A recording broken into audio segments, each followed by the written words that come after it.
nagtatrabaho nga pangpalakasan ginagamit ng Andito karabaw. po tayo sa Calao. Nakarating din ako kay Idol Pinoy Agimat. Yes, sa YouTube po, ang galing. Ang dami niyo mga keeper yung ano bato dito? sa ilalim ng kuweba. yeah. Ang bato ng ilalim ng kuweba sa nature power niya, siya nagbibigay taglay sa dagdag lakas. Kapag ito'y binababad mo sa tubig at iniinom mo sa 4 na hours ang pagbabad, makukuha mo yung lakas ng buong katawan mo. Ito ang tinawag na keeper. Bato ng ilalim ng kuweba. Sa Totoo ba galing. yun? Na lumalaka? Yung mga Totoo po yan. yung masasakit ang katawan. Ayan po, iniinom. Ang sakit natatanggal din kapag nakainom ka ng keeper sa Tagalog, bato umo. O ito yung tawag na bato umo, keeper. Yung bilog at saka yung Itong kidlat, may tatlong itim. Siya ang nagbibigay tanggal ng batinire sa katawan pag mayroon kang may tatlong kidlat. Ito yung may tatlong namin, mga tinawag na kidlat na bato. araan. Ara siya ang bato ara pala siya, siyang ginagawang santo ara. Actually naman ang ara, materialist lang sa simbahan. Siya po ay nag-aura sa tao, nagbisaludo siya. So ito yung tinawag na bato ara, ang lamisa sa pari, andin santo ara. Ang Bato Ara at saka Santo Ara isa lang. Isa lang, kasi ang santo ara, isa siyang bato nga inukit si Santa. Pag bato ara, lamisa sa pari. Yan ang, kasi ginagamit siya ng bato ara kasi harmony siya nga bato, pang harmony. Pang ano ba, nagbigay buhay nga maganda ang klaseng bato, nagbibigay harmony. Yung matahimik ang buhay mo. Matahimik ang buhay mo pag may bato ara ka. Ito ang tinawag na bato ara. Sunod yung tinawag naman stalagmite white, yung bato ni Kristo nga hinigaan niya sa ilalim ng kuweba ng Bethlehem. Yan ang tawag nga 1 million year ago nga bagong naging buo siya nga bato. Asan man naman yan? Ang bato ni Kristo namin, totally paubos na ang bato ni Kristo namin. Ito ang natira namin. Ito yung natira, kaso lang hindi pa man pinta yung akin. May mamaliit, ito yung ang galing sa Israel. Hala, ang ganda. Oh, yan sa Israel. Wow. Wala na tayong bato, ubos na. Ano ito? Bato? Bato ni Kristo, galing sa Israel. Wow, ang galing. Yan ang tawag nga 1 million year. I-search mo sa YouTube, sa internet, stalagmite white. Almost 100 years siya bago lumalaki. Yan ang tawag nga bato ni Kristo. Wala na kaming stock. Kasi out of stock tayo ngayon, maraming naghanap ng gamit. Galing. Ang natira sa akin dito, bato ara, and then yung Santo Ara. Tatlo namin. Sunod yung pinakamalaki nga putya, ito na yun ang tinatawag na bullstone na sa akin. Ano naman yan? Yung bullstone, yung bato sa galing ng kuweba na galing sa Dolores. Pero hindi ito bato mo. Bato umo siya, pero never siya nababasag kasi mutya ng Asya. Yan tawag na bullstone. Ang laki. Bullstone daw Ang po ito. bullstone niya malaki, wala na ito. Actually, ang natira ko tatlo, tag 700 aming bigay. 700 for original. Alin ba? Ito ang bullstone. Almost 50 to 100 years bago lumalaki siya. Siya ang tinawag nga bato ng Ito lang po ito kuweba. sa Calao matatagpuan po. Sa mga gusto magkaroon ng mga mutya, dito lang po kayo. O yan ang tawag Ang dami niya mga original po ito. bullstone. Urig talaga yan. Sikat na po yan siya Kasi sa malalaman mo yung urig. YouTube po. Kasi susunugin natin siya, ma'am. Ito na siya ang demo namin. Napakita ko rin ito sa YouTube. Halimbawa, kung pag-ordinaryo nga bato, pag pinablahan siya sa apoy, butas siya. Pero ito siya, i-demo rin namin. Yan tinawag nga, dayak, mutya. Yan, effective po yan, ma'am. Ito yan, ayun, yung puti. Ayun, kahit tusukin ka pa ng karayom yan, hindi ka natutusok. Ito madam, Ito yung ma'am, plastic ha. I-demo ko lang kasi sa YouTube pinakita ko na ito yung plastic. So, yan o, lusaw o. Yan o. Takasan natin. Lusaw, dito na tayo. Pasok natin sa loob.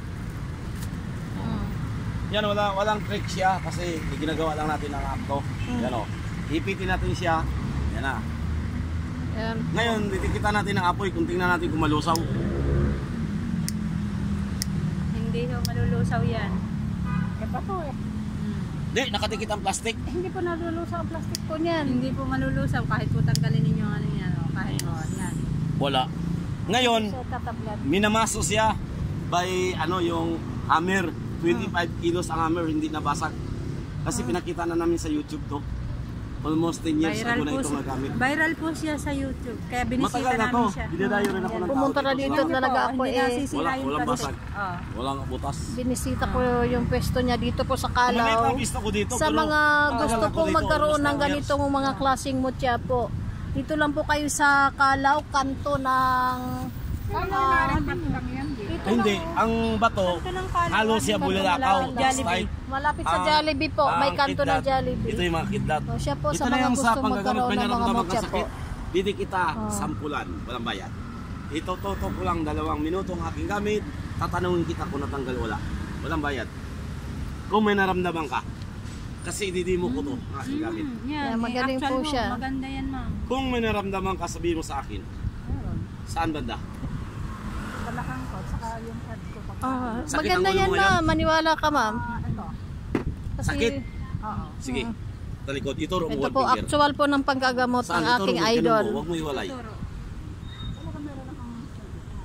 Sige. Ituturo ko, ituro, one finger.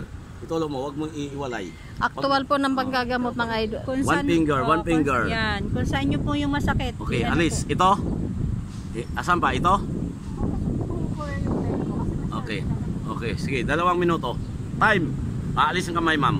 Didikitan ko na. Alis daw po ang kamay. Alisin mo yan. Yun, 2 minuto. Actual po na panggagamot. Ni Pinoy Agimat po.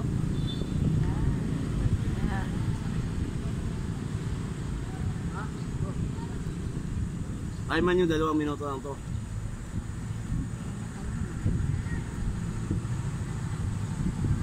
Dito po ay mga tunay talaga yung mga gamit na idol. Talagang binisita ko po siya yung ano niya. Pwesto dito sa may Calao. Ito lang po sa may kanto ng may Jollibee. Likod ng National Museum. Yan po, dito lang po sa malapit. So, sa mga gusto magkaroon ng mga ganitong mga mutya, dito lang po tayo pumunta sa Calao Street. Calao Avenue. O, actual po yan na panggagamot ni Idol. Ang galing. 2 minuto lang po yan at yan po may visa na talaga at yan ay gagaling agad. Yan po si Idol. Live po siya manggagamot ngayon. Sabihin nyo kung time na, ha? Sobra na po, 5 minutes na halos. Time na, ma'am? Sige pa, wag mo na sandali. Time nyo. Okay.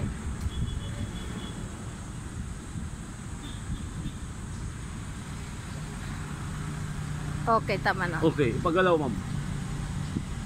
Igalaw mo yung kamay mo. Kapalan mo.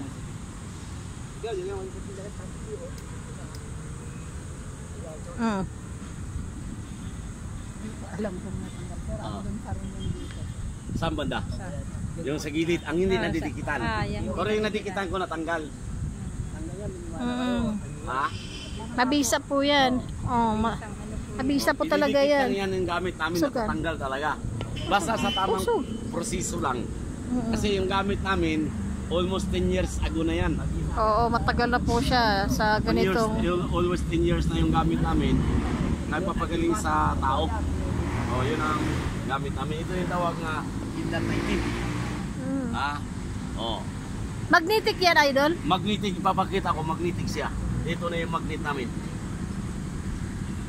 Malalaman nyo kung magnetic ang isang bagay. Kasi titisting ko yung agimat. Ito yung magnet. Magnet siya. Ilapag ko na lang para makita nyo na nagmamagnet.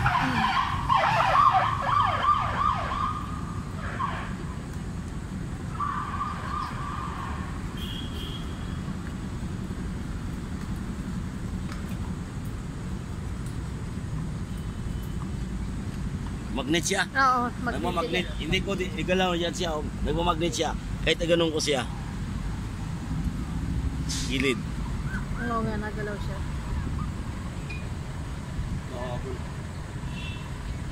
Oh, magnet siya. May power talaga siya. Ninit yung power siya nga nataglay. Ganun ang gamit. Basta may natural power siya, buhay siya nga gamit. Sa mga gustong magkaroon po ng mga mutya, dito lang po tayo sa Calao Street, sa may malapit lang po sa Jollibee. Mga kamutya, dito po tayo. Tipo si Ma'am po, nagpagamot po dito. Actual po namin siya. Kailangan ang Thank you katawan mo, po sa dikitan mga siya palagi. nanood. Yung buong katawan, dikitan niya kung saan ang sakit.